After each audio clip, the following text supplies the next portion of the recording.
लग्नानंतर होईलच प्रेम या मालिकेचा काही जबरदस्त ट्विस्ट आपल्याला बघायला मिळणार आहे.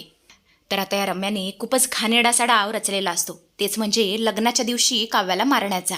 पण इथे पार्थ जीवावरती खेळून तिचा जीव वाचवणार आहे आणि रम्याचं स्वप्न भंग करणार आहे लग्नाच्या दिवशी पांढरी साडी नेसण्याचा. तेव्हा आता हे नक्की कशा पद्धतीने घडणार आहे, काय काय घडणार आहे, सगळं सगळं बघूया. व्हिडिओ फक्त 8च मिनिटाचा असल्यामुळे, छोटासा असल्यामुळे शेवटपर्यंत पहा. चला तर व्हिडिओला सुरुवात करूया. तर आपण पाहतो की रम्या आता वसवात्याकडे पांढरी साडी घेऊन येते. ते पाहून वसवात्यांना पुरताच धक्का बसतो. वसवात्या बोलते, रम्या अगं तू काही ठार वेडी झाली आहेस का? नाही म्हणजे लग्ना दिवशी तू ही पांढरी साडी का नेसणार आहेस? तुला माहिती आहे ना पांढरी साडी केव्हा नेसतात? तेव्हा रम्या बोलते, हे बघ आई, आता तू मला काहीच विचारू नकोस. तुला त्याच दिवशी कळेल त्या दिवशी काय घडणार आहे ते. त्यामुळे जे काय होतंय ना ते बघत राहा.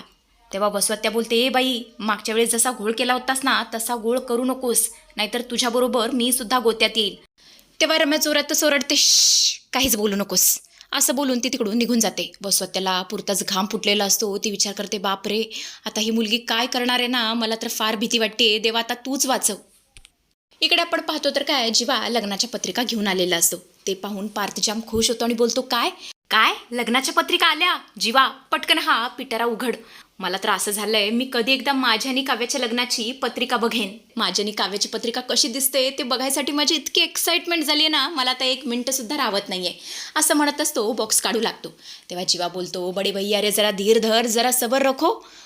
आणि तसं पण आपल्या मातोश्रीने काय सांगितलंय माहिती आहे ना, पहिली पत्रिका देवासमोर ठेवायची आणि मगच हे सगळं उघडायचं. आणि तेवढंच तिथे वसवात्या येते. धापा टाकत ती आलेली असते. ती प्रचंड घाबरलेली असते. दोघे आता तिच्याकडे बघू लागतात. पार्थ बोलतो, वसवात्या अहो काय झालं, तुम्ही इतक्या घाबरलेला का दिसताय? तेव्हा वसवात्या बोलते, पार्थ पार्थ तरी तिकडे. त्या रम्याने त्या दोघींना सुद्धा फेस पॅक लावून झोपवलंय, मला फार भीती वाटते. हे ऐकून दोघेही घाबरतात. जीवा बोलतो, दादा, या रम्याने पुन्हा काहीतरी केलं नसेल ना आपल्या बायकांना, चल पटकन. दोघेही पळत जाऊन पाहतात तर काय, दोघी मस्तपैकी झोपलेले असतात. दोघी त्यांना उठवतात आणि बोलतात, काय झालं, सगळं ठीक तर आहे ना? तेव्हा काव्या बोलते, काय झालं, तुम्ही असं धावत पळत का आलाय? आम्ही फक्त फेस मास्क लावून झोपलो होतो, आराम करत होतो, चिल करत होतो. तेव्हा पार्थ बोलतो, काव्या तुम्ही ठीक तर आहात ना? तुम्हाला काही झालं तर नाही ना? आम्हाला फार भीती वाटली. तेव्हा काव्या बोलते, चिल देशमुख, अजिबात टेन्शन घेऊ नका. तुम्हाला काय वाटलं रम्या आम्हाला काहीतरी करेल का? नाही, तिने तसं काही नाही केलेलं. उलट तिने हा जो काही फेस मास्क बनवलाय ना, तो इतका भारी आणि इतका सुपर आहे ना, मस्त चिल वाटतं, एकदम थंड वाटतंय आणि चेहरासुद्धा फार रिफ्रेश वाटतोय. मला असं वाटतं आपण आता रम्यावरती डाऊट घेणं बंद केलं पाहिजे, कारण ती आता सुधारली आहे. कारण तिच्या डोळ्यांमध्ये आम्हाला निरागसपणा दिसतोय, सच्चेपणा दिसतोय. त्यामुळे आम्ही दोघींनी कसा तिच्यावरती ट्रस्ट ठेवला आहे तसं तुम्ही सुद्धा तिच्यावरती ट्रस्ट ठेवा. पण वसवात्यांना मात्र चांगलीच भीती वाटत असते. ती म्हणत असते, या दोघी ट्रस्ट ठेवतायत, पण आता ही पोरगी काय करणार आहे ना लग्ना दिवशी, मला तर फार भीती वाटते, अंग थरथर कापतंय. वसवात्यांना जाम टेन्शन आलेलं असतं. त्या सरळ तिकडून निघून जातात. तर आता पुढे आपल्याला दाखवलेलं आहे की लग्नाचा दिवस उजाडतो. मंडप खूपच सुंदर सजवला जातो. मध्यभागी एक भव्य जड काचेचा झुंबर लटकलेला असतो.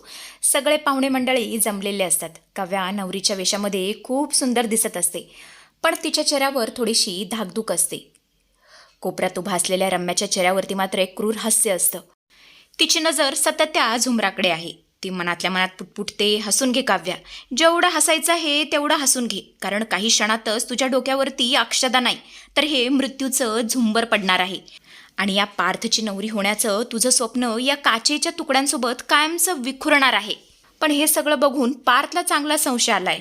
या रम्याची सततची नजर आणि तिची अस्वस्थ हालचाल बघून त्याला हे सगळं जरा संशयास्पद वाटतंय. पुढे बघा प्रेक्षकांनो काय घडतं. गुरुजी आता मंत्रोच्चार करायला सुरुवात करतात आणि ते नवरीला स्टेजवर बरोबर त्या झुमराच्या खाली असलेल्या पाटावरती बसायला सांगतात, म्हणजे काव्याला. गुरुजी आता जोरातच ओरडतात, मुलीला बोलवा, मुहूर्ताची वेळ जवळ आली आहे, पटकन मुलीला बोलवा. काव्या आता हळूहळू चालत येते आणि बरोबर त्या झुंबराखाली उभी राहते. रम्या हळूच गर्दीतून सटकते आणि जिथे झुंबराची दोरी बांधलेली असते तिथे येते आणि लपून एक खिशातून धारदार चाकू काढते. पण पार्थला मात्र पुरता संशय आलेला असतो. तो मनातल्या मनात बोलतो, रम्या, ही रम्या तिकडे काय करतीये? म्हणजे सगळे तर इकडेच आहेत आणि ही एकटीच तिकडे काय करतीये? आणि तिची नजर सारखी त्या झुंबराकडे काय आहे? पार्थ आता अचानकपणे वर पाहतो. त्याला जाणवतं की झुंबर थोडं हलतंय आणि त्याचा एक स्क्रू निखळलेला सुद्धा त्याला जाणवू लागतो. इकडे ही रम्या चांगलाच गजब करते. ती क्रूरपणे हसू लागते आणि दोरीचा शेवटचा धागा कापते.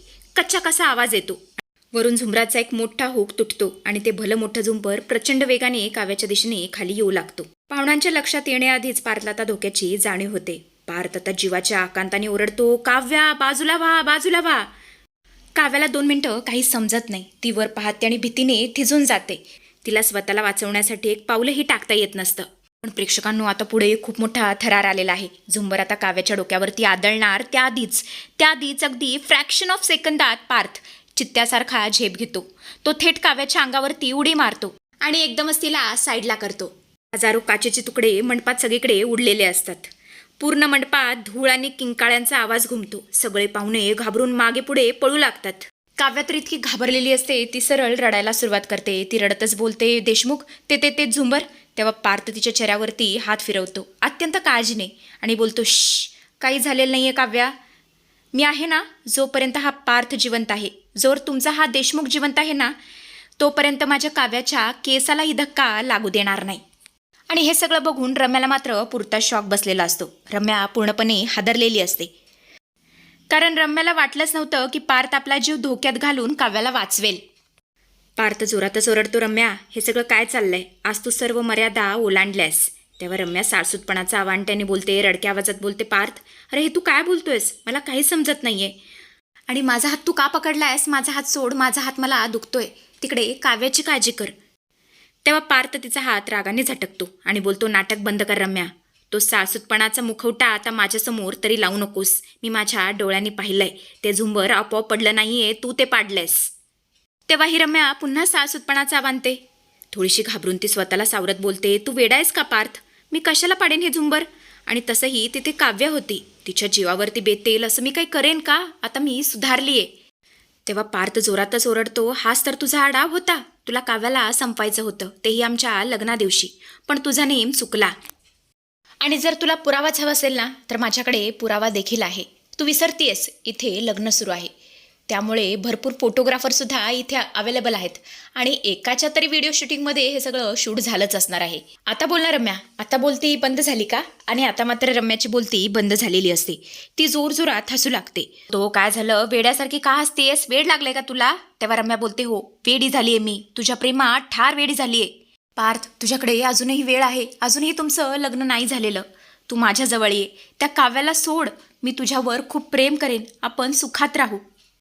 वसवत्यांचं तर डोकं फिरलेलं असतं. ती म्हणत असते, रम्या अगं हे काय करतेयस? स्वतःच्याच आयुष्याचं वाटोळं का करून घेतेयस? विक्रम बोलतो, पार्थ, आता एक क्षणसुद्धा थांबण्यात काहीच अर्थ नाही आहे. तू आत्ताच्या आत्ता पोलिसांना फोन कर. पोलिसांना काय, मला तर असं वाटतंय तू वेड्यांच्या इस्पितळात फोन कर आणि तिकडून माणसं बोलून घे. हिला पोलिसांची नाही तर वेड्यांच्या इस्पितळात जाण्याची गरज आहे. तेव्हा पार्थ बोलतो, नाही बाबा, या रम्याला मी चांगलंच ओळखून आहे. खरं ही नाटक करते वेड लागल्याचं. कारण हिला वाचायचंय, हिला पोलिसांच्या जेलमध्ये नाही जायचं. स्वतःला वाचवण्यासाठी ही असे प्रकार करते, असे धंदे करते. पण या रम्याला मी चांगलंच ओळखून आहे. वसवत्या मात्र जोरजोरात रडायला सुरुवात करते आणि बोलते, पार्थ प्लीज असं करू नकोस. माझ्या रम्याला जेलमध्ये पाठवू नकोस. माझी एकुलती एक लेक आहे, ती समजून घे.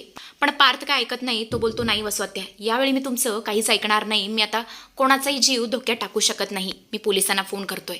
तो पोलिसांना बोलवून घेतो. पोलीस येतात आणि या रम्याची चांगलीच वरात काढतात. तिला फरफटत तिकडून घेऊन जातात. तर अशा पद्धतीचा जबरदस्त भाग आपल्याला येणाऱ्या काही ट्विस्टमध्ये बघायला मिळणार आहे. असेच अपडेट्स बघत राहण्यासाठी चॅनलशी कनेक्टेड राहा. Till then bye bye, thanks for watching.